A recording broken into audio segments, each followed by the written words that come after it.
Pessoal, vou estar então dando continuidade à aula que a professora Gisele tinha postado, né? E vamos falar um pouquinho então sobre a utilização da vegetação como elemento de projeto.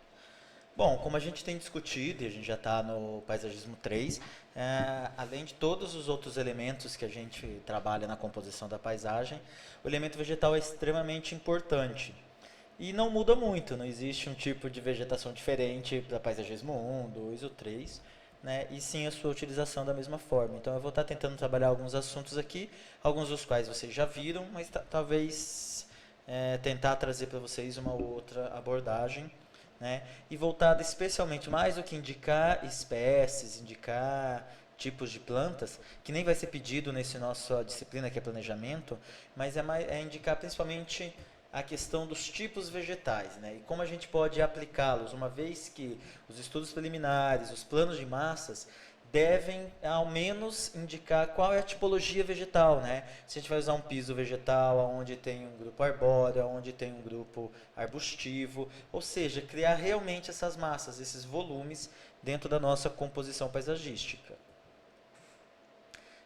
Então, essa abordagem que a gente vai trabalhar, então, não é exatamente a divisão de tipologias vegetais da botânica. É uma separação proposta por Salviati, né, exatamente para a utilização da arquitetura da paisagem, né? Então, dentro dessa tipologia vegetal, né, a gente deve entender que a correta utilização da vegetação no paisagismo vai estar, então, deixa eu só colocar o ponteiro. Perdão. Então, a correta utilização da vegetação no paisagismo requer um profundo conhecimento das espécies vegetais, né, através de dois principais aspectos: o aspecto visual e as características vegetais. É claro que conforme a gente vai usando, vai trabalhando com as plantas, vai conhecendo elas, a gente conhece mais as características vegetais. Isso é com o tempo. Né? Burle Marx passou a vida dele inteira, o sítio dele, estudando e trabalhando nisso, especialmente porque nós não somos botânicos. Porém, a questão da arquitetura da planta é algo que a gente tem que já pensar, porque é quando a gente vai pensar, já ter próprio nesse momento, né? É nesse momento que a gente vai procurar conhecer a planta do ponto de vista formal, do aspecto visual que ela tem, o tamanho, a estrutura, a densidade ou disposição foliar, as texturas, as cores que o conjunto de plantas pode trazer para o nosso projeto paisagístico. É mais ou menos pensar como uma composição artística na hora de compor esse projeto de jardim ou de paisagem. Né? Já as características vegetais vão dizer respeito mais ao ambiente, exigências botânicas dessa planta. Questão de solo, umidade, iluminação, tipo de crescimento, os ciclos anuais de florescimento, frutificação, se é uma planta perene ou caducifólia, suscetibilidade ou resistência a determinadas pragas, a determinadas doenças. E isso a gente pode encontrar em diferentes livros, em diferentes literaturas, quando a gente estiver procurando. As obras do Lorenzi são bem importantes para isso. Ele tem vários livros, árvores brasileiras, palmeiras brasileiras, plantas ornamentais, que podem estar nos facilitando numa etapa mais de projeto executivo. Os tipos vegetais, então, que se usa na linguagem corrente vão ser árvores, que são esses elementos que existem, que tem lenho, que tem grande porte, os arbustos, né, que também tem uma estrutura meio lenhosa, mas assim, basicamente elas têm a ramificação do seu tronco logo na superfície da terra.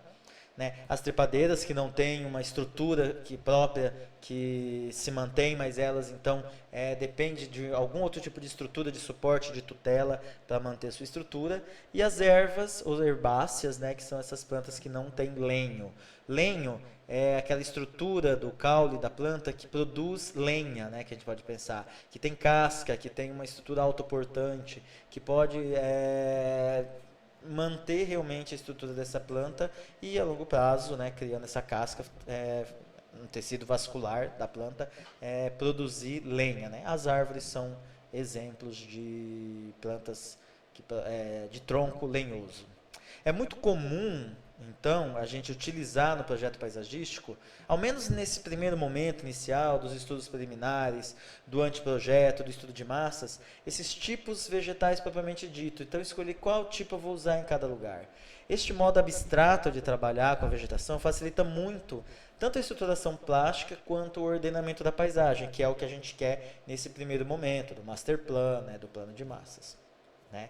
Já a especificação propriamente dita, né, de cada espécie, né, a gente acaba deixando para um momento posterior, até por tempo, né, que é aquele do projeto executivo, quando então a gente vai ser imprescindível que a gente considere os aspectos naturais, como o tipo de solo, a variação de umidade, a iluminação, né, a presença de sol ou não, o sombreamento, que vão influenciar diretamente na escolha definitiva de qual é a melhor espécie para cada um desses planos de massas que a gente vai estar trabalhando. Então, a classificação proposta por Salviati, também a gente pode ver, é mais ou menos essa. Os pisos vegetais, as forrações, as herbáceas, as plantas arbustivas. Né? Dentro das arbóreas, podemos dividir as coníferas, as palmáceas, as arbóreas, propriamente ditas, as trepadeiras e as atípicas.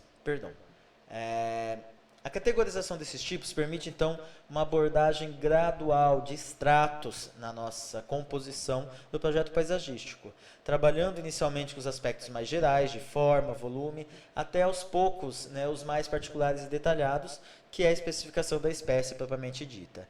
E aí a gente pode ir criando, né, esses volumes, né, que vão, por exemplo, desde os pisos vegetais até as forrações, né, os conjuntos de herbáceas, arbóreas, né, palmáceas, e aí em vários níveis de detalhamento. Né?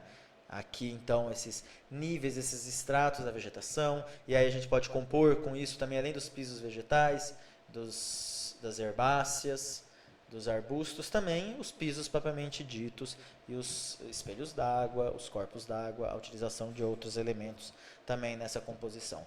Este quadro vai identificar bem, então, o que é cada um desses tipos. As árvores são plantas arbóreas, com uma estruturação ramificada em diferentes formas, com caule único, né, com ramos providos de folhas laminares, com formas e tamanhos variados. Né, seria o ápice dessa tipologia vegetal. Já as palmáceas ou palmeiras são plantas normalmente de caule único, providas de folhas alongadas, né, caracteristicamente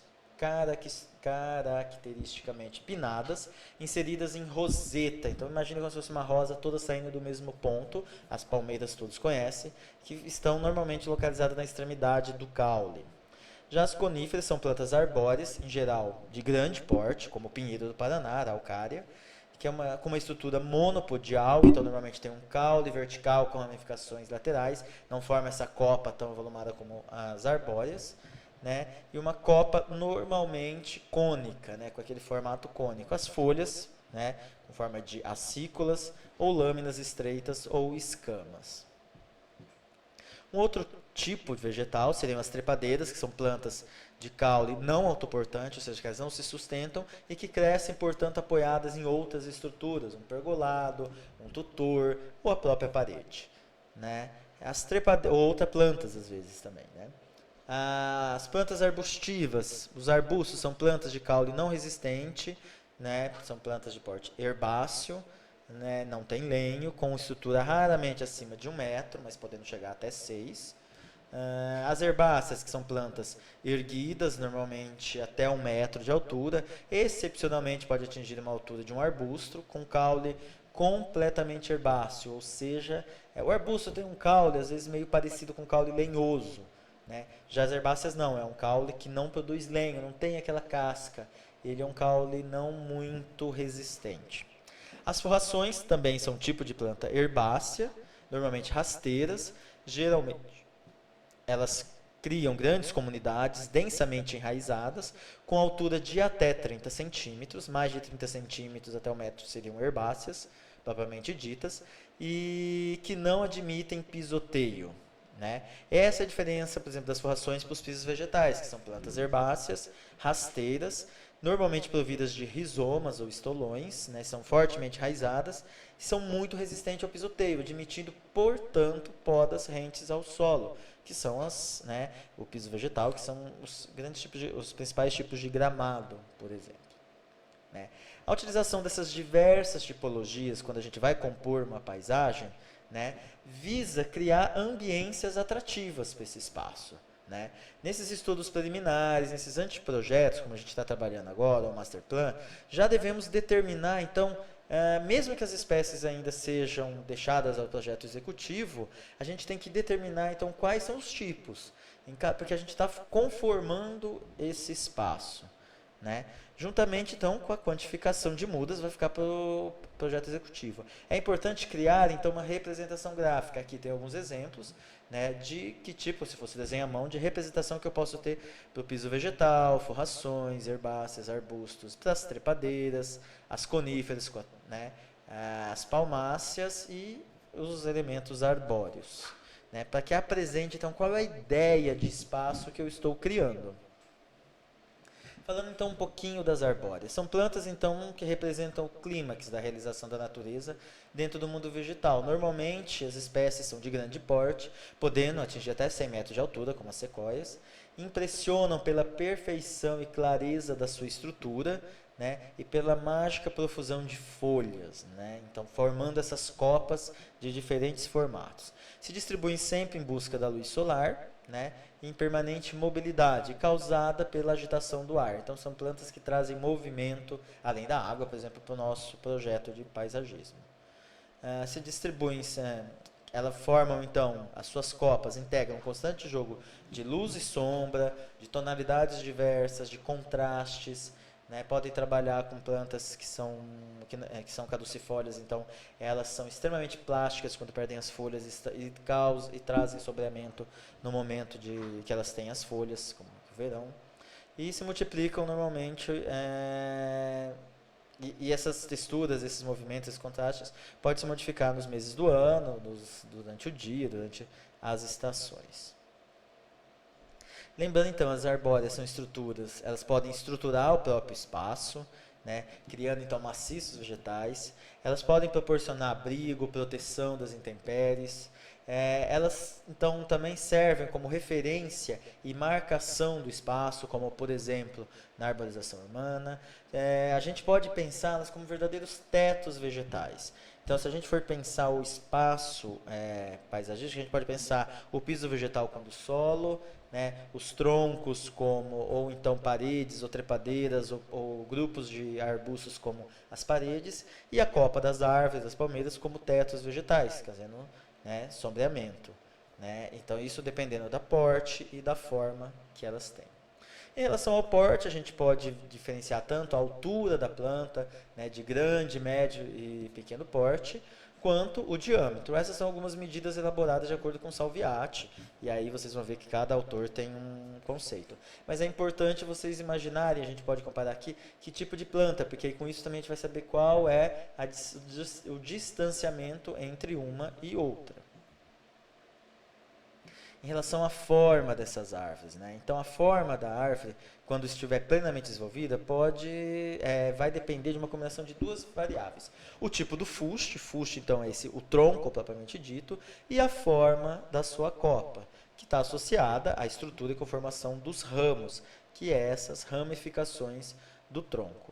Podemos ter, então, as estruturas monopodiais, como a araucária, os pinheiros, né, as coníferas, que tem um tronco central e os ramos laterais, ou uma estrutura poliaxial, que, né, depois do tronco, ele vai se ramificando e conformando copas diferentes. Em relação ao formato geral da copa, podemos ter copas arredondadas, copas ovaladas, copas no formato de leque, diferentes formas, copas colunares, copas piramidais, ou então umbeliformes, né, que são meio disformas, copas mais espalhadas, ou no formato de cálice também. Aqui alguns exemplos, esse eu vou passar rápido, mais para vocês terem como referência, né? Alguns exemplos, por exemplo, de copas arredondadas, árvores com copas ovaladas, árvores que têm a copa no formato de leque. Então vocês percebam também, as árvores aqui, alguns exemplos, né, não estão totalmente desenvolvidos e tem também a questão da poda e de todas as outras interferências do entorno. Árvores com copas irregulares, né, copa colunar, que pode então marcar um passeio. Árvores com uma copa mais piramidal, ou então umbeliforme. Copas espalhadas, o flamboyant é uma das mais, né, características em relação a isso, e podem com isso conformar um verdadeiro teto para aquele espaço. Árvores em forma de cálice, e aqui a gente tem também, por exemplo, uma arborização de sistema viário, onde a gente pode plantar essa árvore, e elas formam então esse túnel por onde os automóveis passam, totalmente arborizado. Cuidado, por exemplo, com o guarda-puruvu, que ele cai os galhos muito facilmente, o lenho dela não é muito resistente, então é mais para parques do que para arborização urbana, por exemplo. Já as coníferas, do ponto de vista estritamente botânico, as coníferas constituem uma ordem de plantas que são as gimnospermas e as arbóreas seriam as angiospermas, né? Para o paisagista, a gente interessa o fato de que elas são um grupo que tem uma grande características assim, que tem como características comum, né, entre elas, diferente de outras plantas, que é o tipo, né, da conformação dela, normalmente monopodial, que é o tipo dessas folhas, normalmente formas de espinhos, espículas, e escamas. A gente pode então também vai conformar o fuste e a copa, né, plantas então algumas coníferas têm um fuste muito baixo, com menos de 2,5 metros, ou até com mais de 4 metros. Né? Há uma variação de formas das copas muito grande, com predomínio da copa alongada, então servindo normalmente para fazer essa marcação, como por exemplo na Toscana, que é muito comum esse pinheiro, cipreste italiano, fazendo essa marcação do caminho, próximo aos vinhedos e aos campos da Toscana. Né? O porte então, né? Também o porte geral da planta pode ser grande, médio ou pequeno porte. Tem uma grande variação formal e de tonalidades. Então, a gente vai ver desde espécies muito pequenas, e que podem conformar quase como se fossem conjuntos de arbustos, né? Mas elas têm uma característica plástica muito interessante para a conformação de alguns jardins. Né? Ela tem, então, a gente pode definir basicamente 3 tipos de copa: a copa cônica, a copa espalhada, que é mais disforme, e a copa em taça, que é bem característica da nossa região araucária, angustifolia. Né? A copa coluniar, por exemplo, o cipreste italiano, como eu tinha falado, uma copa mais ovoide, então que não é nem tanto colunar, mais piramidal no formato, então, né, o tradicional pinheirinho de Natal ou pinos, né, as copas abertas ou espalhadas, ou uma das mais características para a nossa região, que sudeste, sul da Mata Atlântica, que seria a araucária copa em cálice, que ela forma então esse cálice. Tem um fuste muito alto, elevado, e formando esse cálice no alto da copa dela. As palmeiras já são plantas muito singulares, né, pelo seu aspecto, né, único, se destacando na paisagem. Por mais que a gente possa agrupar em diferentes formas, elas servem muito bem para a gente marcar alguns espaços, como por exemplo, todos devem conhecer, as aleias, que é aquela conformação de uma seguida a outra, num caminho que formam as fazendas de café, ou as entradas, né, o carreador da fazenda de café, ou tradicional, ou principalmente as aleias do Jardim Botânico no Rio de Janeiro. A palmeira típica tem um caule esguio, vertical, pode ter um caule também inclinado, às vezes tortuoso, e estão coroados por essa roseta, ou seja, esse conjunto de folhas saindo de um mesmo ponto. Né? O porte, de acordo com o tamanho total do caule, pode ser de pequeno porte, até 2 metros, médio, ou grande porte, como por exemplo, a gente tem a palmeira imperial, que chega a 50 metros, né? E o buriti, que é uma palmeira nossa, né?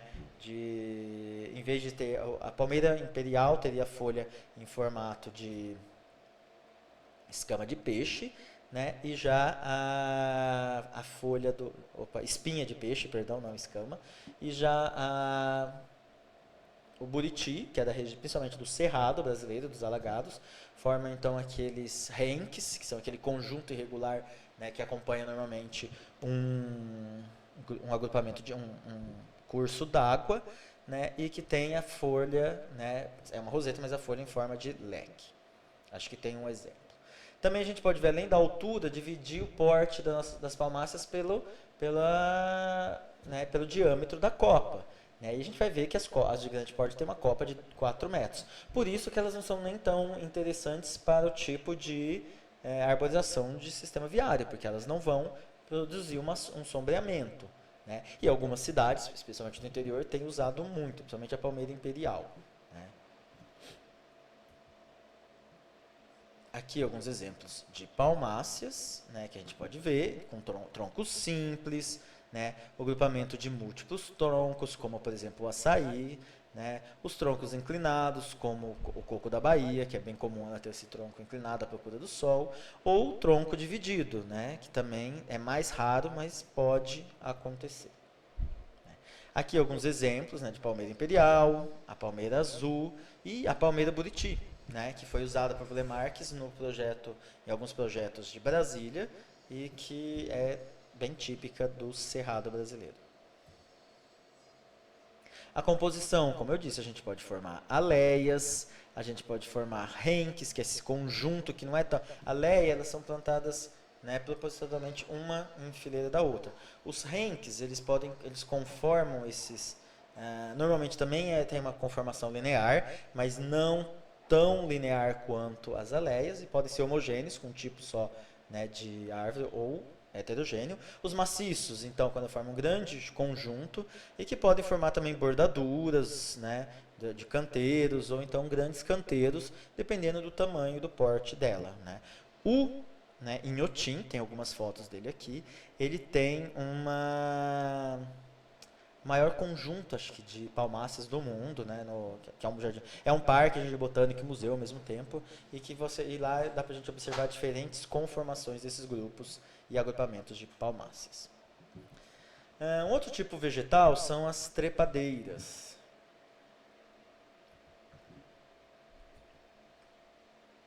Na natureza, elas são plantas que não têm um caule resistente, e que se desenvolve apoiadas em outras plantas, arbóreas, arbustivas.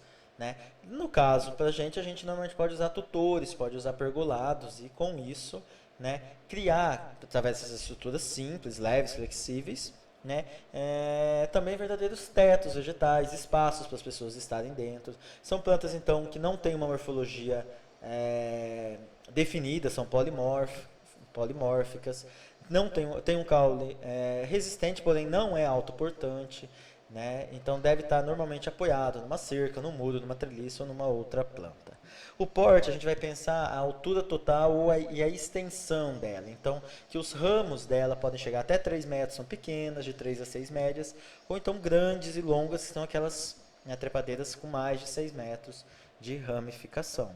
Isso vai ser importante pensar, de repente, por exemplo, de quanto em quanto num pergolado eu vou plantar, eu preciso saber as medidas e escolher a trepadeira a mais adequada para fazer, né, as colunas do meu pergolado, por exemplo.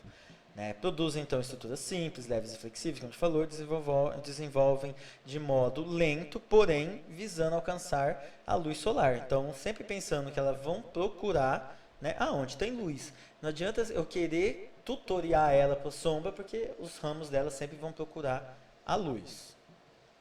Né? Tem diversos sistemas de ancoragem, por gavinhas, por fixação, ou às vezes só apoiadas mesmo. Né? Tem uma variedade de flores, frutos, cores, né?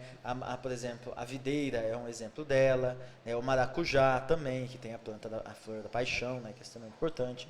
Tem as flores, então, que são pendentes, como o brinco de princesa, ou podem formar, então, de repente, revestimentos de muros, de paredes, como as eras ou a unha de gato. Né? Vamos para um próximo tipo, as arbustivas.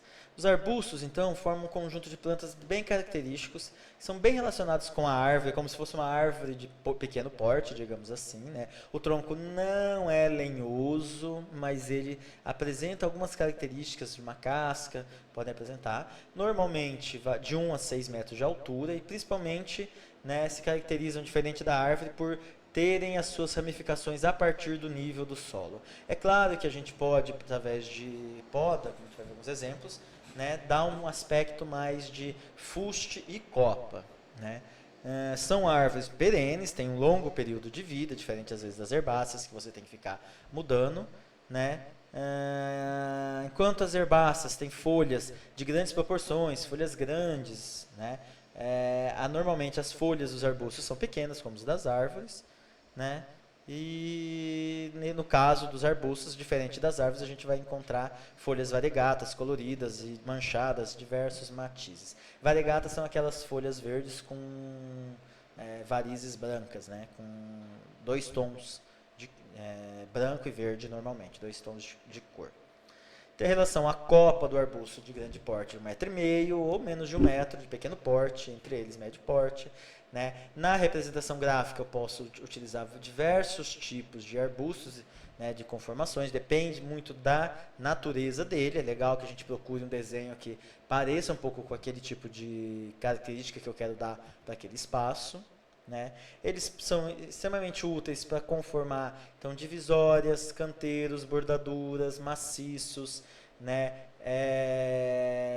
Algumas paredes, fugiu o nome, umas barreiras visuais, sonoras, né? do espaço, ou até olfativas. Né? Ela pode, então, ter uma variedade muito grande de cores, mesmo das folhas, ou de floração. Pode então formar diferentes estratos de acordo com o porte e a altura dele e criando então uma variedade de canteiros de formas. Né? Por exemplo, quando a gente tem um oleoduto ou a gente tem uma área ali, por exemplo, que eu não posso... vamos imaginar, alguns de vocês têm o parque, por exemplo, que tem uma área não edificante, né, que tem a linha de transmissão.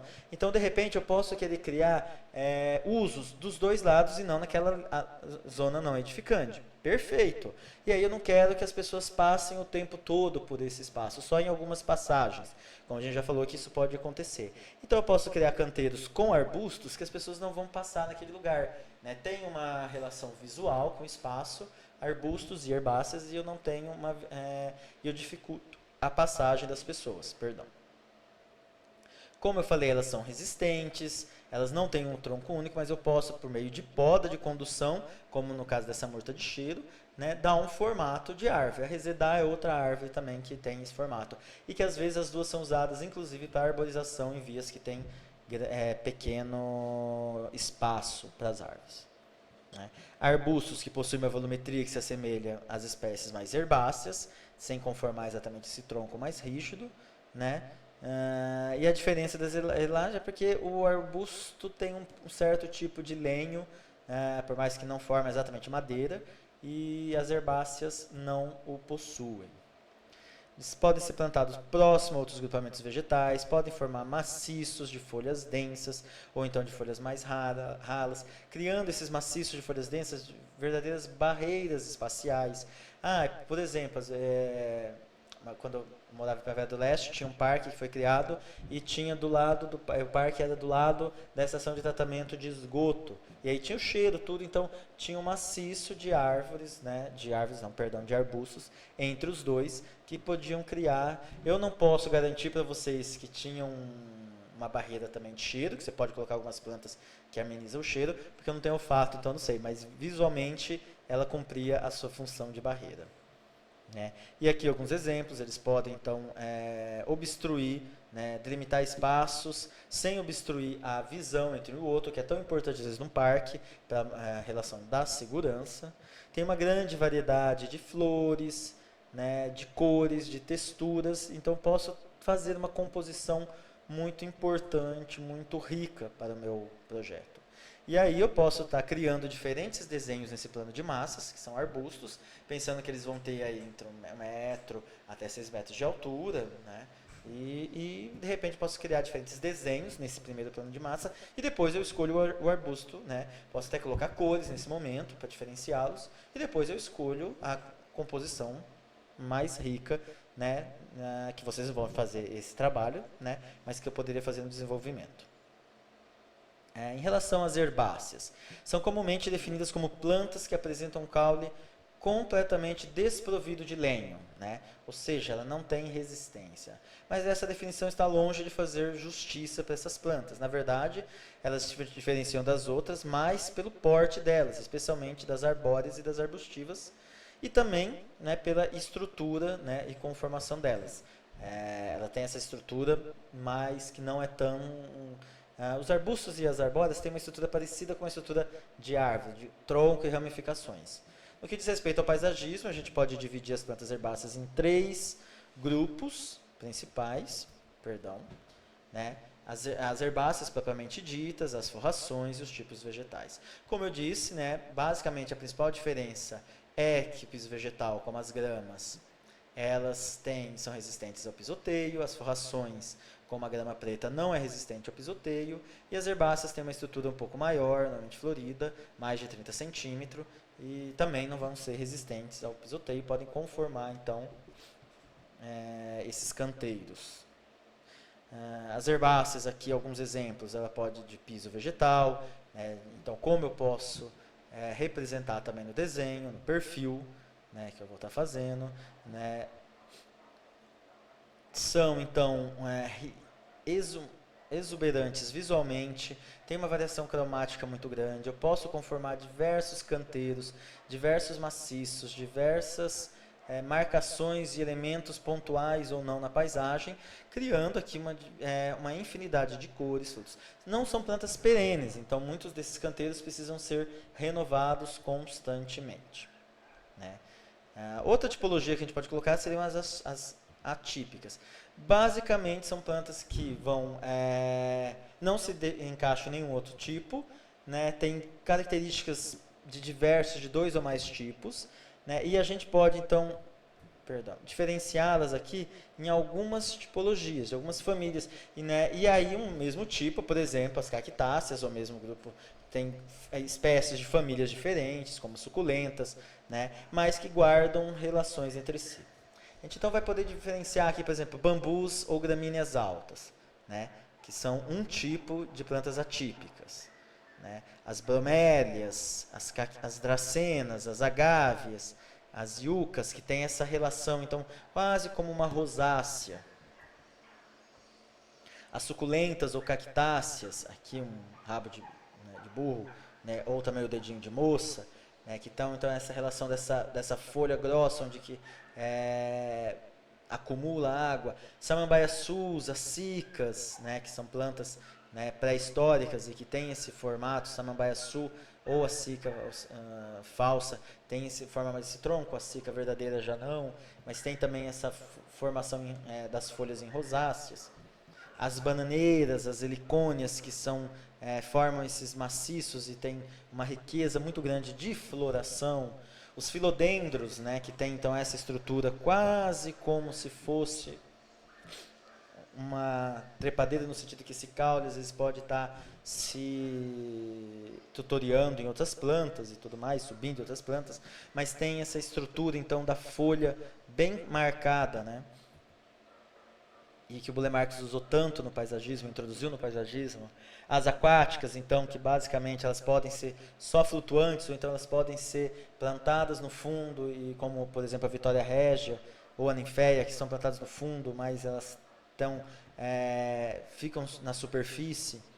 As epífitas, que são plantas que têm como suporte o tronco, mas elas não, como orquídeas, bromélias, chifre de veado, só que elas não são, é bom interessante, a Rhipsalis, que tem muito nas árvores aqui na região, elas não são parasitas, isso é muito, elas não tiram a sua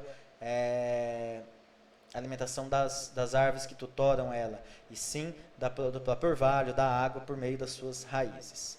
Bom, isso aqui a gente quis trazer então os principais tipos.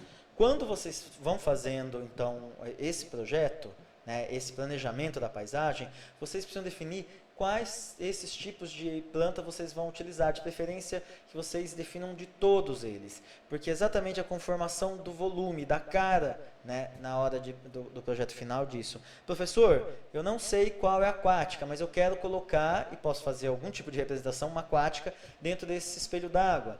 Professor, aqui eu vou ter um grupo de árvore, depois então eu vou fazer, né, do lado desse caminho, eu vou fazer então um piso vegetal e uma clareira formada por árvores, porque eu quero que as pessoas estejam naquela área que não é de piso, mas é um piso vegetal, então é uma característica.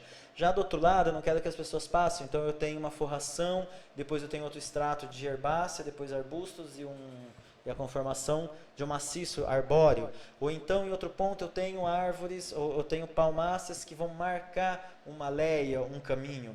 Então, isso sim você já tem definido nesse plano de massas. Isso é o plano de massas, né? Mesmo que ainda não esteja definido as espécies vegetais, que não precisa definir nesse momento. Se alguém quiser colocar uma tabela, possíveis espécies que vão colocar, mas não precisa dizer qual é em cada um. Vocês podem querer colocar, mas a gente não vai estar, isso é opcional, não vai estar sendo pedido para esse momento de, né, planejamento da paisagem. Certo? Então, bons estudos, olhem aqui algumas as espécies, eu só passei porque vocês, né, não tem muito o que falar, vocês podem usar elas como exemplos quando vocês precisarem, como material, como conteúdo. Muito obrigado, um bom final de semana e bons estudos para vocês.